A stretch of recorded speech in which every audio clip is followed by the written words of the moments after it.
इसे खारिज करना है। हमको तो लगता है कि वसीम रिजवी पर मुकदमा दायर करना चाहिए, जुर्माना करना चाहिए सुप्रीम कोर्ट को। कुरान शरीफ में कहा गया है जब कोई दुश्मन तुम पर हमला करे तो आप जिहाद करो। अरे देश धर्मनिरपेक्ष देश में वसीम रिजवी ने गलत याचिका दायर की है। सुप्रीम कोर्ट में बैठे जजों को इस आदमी पर जुर्माना करना चाहिए।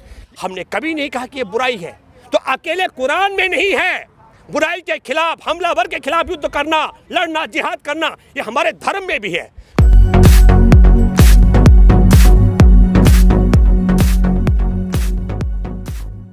नमस्कार, मैं आपका एमडी नासिर और आप देख रहे हैं AR न्यूज़। आपने देखा होगा कि मेन स्ट्रीम मीडिया में, सोशल मीडिया पे एक वसीम रिजवी नाम का एक शख्स है जो इतने सेंसिटिव मामले पे आज जब देश में आंदोलन चल रहा है किसानों का, 3 महीने से ज़्यादा हो गए आंदोलन को चलते चलते, आज पश्चिम बंगाल में और केरल में, अलग अलग राज्यों में, 5 राज्यों में चुनाव होने वाले हैं। तो इस वक्त वसीम रिजवी द्वारा इतने सेंसिटिव मामले में दखल देने की क्या ज़रूरत थी। आपने देखा होगा कि कुरान की जो अल्लाह पाक की किताब कही जाती है, कलीमुल्लाह कही जाती है उस किताब को, उस किताब से 26 आयत को मिटाने के लिए उसने सुप्रीम कोर्ट में उसने पिटीशन डाली है। इसी मौजू पे हम बात करेंगे। वसीम रिजवी के द्वारा जिस तरह से सेंसिटिव मामले पे उन्होंने जिस तरह से कदम उठाया है, क्या कहेंगे आप उस पर? पहली बात तो मैं ये कहता हूँ मूर्खता है। मैं हैरान हूँ सुप्रीम कोर्ट ने क्यों स्वीकार किया।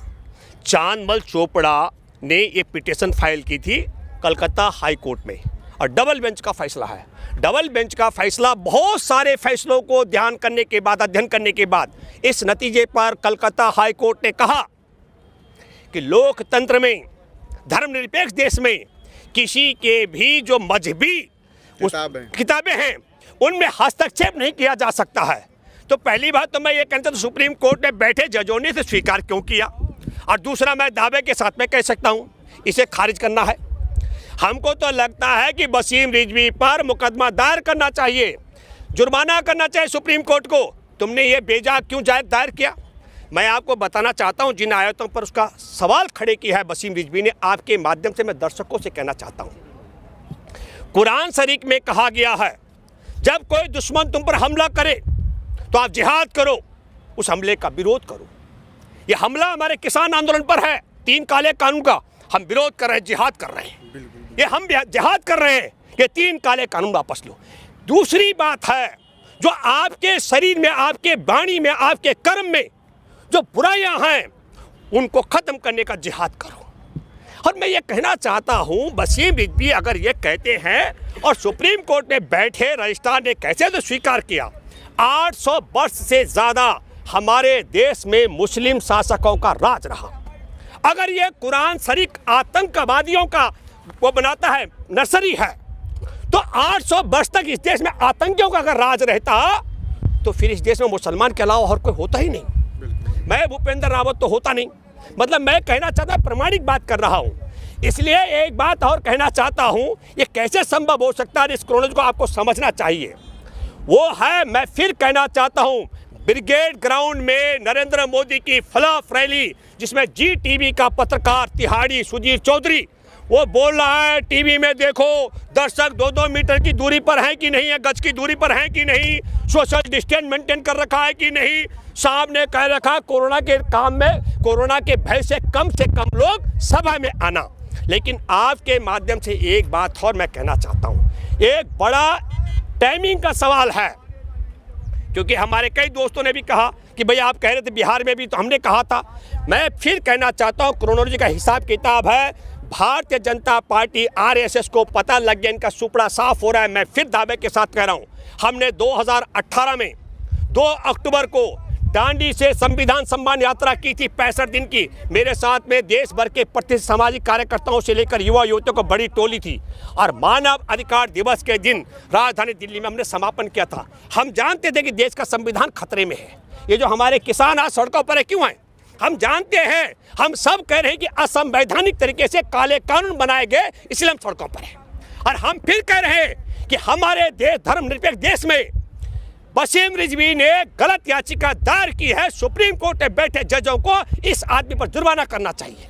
लेकिन इसका टाइमिंग इसलिए चुना गया है जानबूझ करके ऐसे समय पर जब भाजपा के पास, आरएसएस के पास चुनाव जीतने की, मैं संविधान सम्मान यात्रा की बात इसलिए कर रहा हूँ, तब हमने यात्रा का पहला चरण शुरू किया था राजस्थान से, मध्य प्रदेश, छत्तीसगढ़ और फिर दूसरा झारखंड। मैं दावे के साथ कह सकता हूं जिन जिन राज्यों से हम गुजरे उन राज्यों में चुनाव हुए विधानसभा के भाजपा को बेदखल होना पड़ा। इन 5 राज्यों में से भाजपा, एक राज्य आसाम से जहां से बेदखल हो रही है, केरल में तो शून्य पर जाएगी। और मैं आपको कहना चाहता, पश्चिम बंगाल में जितने इनके सांसद हैं, इनके पास उम्मीदवार नहीं है विधानसभा का चुनाव लड़ने के लिए। 3 एमपीओ को उतार दिया उन्होंने। यह स्थिति हो चुकी है।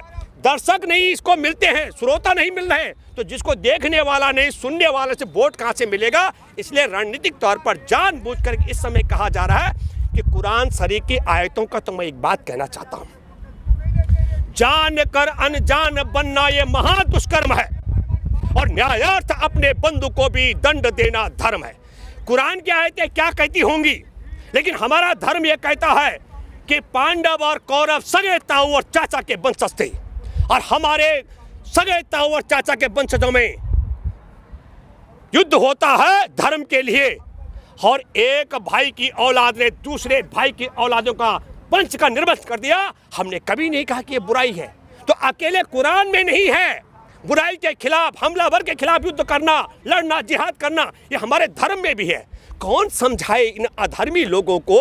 वसीम रिजवी धर्म में पैदा हुआ, मजहब में मुझे जानकारी नहीं है, तो मैं दोबारा कह रहा हूँ, जान कर अनजान बनना ये महादुष्कर्म है और न्यायार्थ अपने बंधु को भी दंड देना धर्म, धर्म की परिभाषा है। तो इसका मतलब जो धर्म की परिभाषा है उससे कुरान शरीफ की परिभाषा कुछ और अलग होगी दुश्मन के लिए, ये मैं नहीं मान सकता। वसीम रिजवी की जो वाइफ है उसने भी, उसके भाई ने भी और शिया समाज ने भी उसका बाइकआउट किया है, लेकिन फिर भी वो किसके दबाव में आके इस तरह का मतलब कदम उठाया? नहीं, देखिए दबाव का मामला बिल्कुल नहीं है। संघ परिवार के पास एक बड़ी चीज है, संघ परिवार के पास हमारे देश के राजनेताओं की, विपक्ष के राजनेताओं की, अपने राजनेताओं की भी, बड़े वकीलों की, जजों की, पत्रकारों की, IAS IPS की सीडी है। अब वो सीडी इतनी खतरनाक होती है, उसको कौन निकलवाएगा, कौन निकलवा सकता है?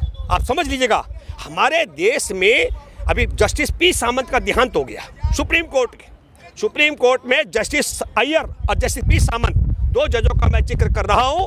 जब फेक इनकाउंटर था गुजरात का, उस पर सुनवाई कर रहे थे, उन दोनों ने सुनवाई का दौरान कहा, हम दुआ करते हैं देशवासियों ऊपर वाले से कि देशवासियों ने गुजरात में सौंपा इनको, उससे आगे न बढ़ाएं। सामंत जी की आत्मा सुन रही होगी, अभी हाल में उनका देहांत हुआ। मैं कहना चाह रहा हूँ, हमारे देश के लोगों ने तड़ी पार और फर्जी डिग्री वाले के हवाले देश कर दिया, और देश में हम सब जानते हैं किस तरीके का हश्र हमारे देश के जस्टिस लोया के साथ हुआ। हम सब जानते हैं कि कैसे तड़ी पार को सजा सुनाने से पहले जस्टिस लोया को मिटाया गया।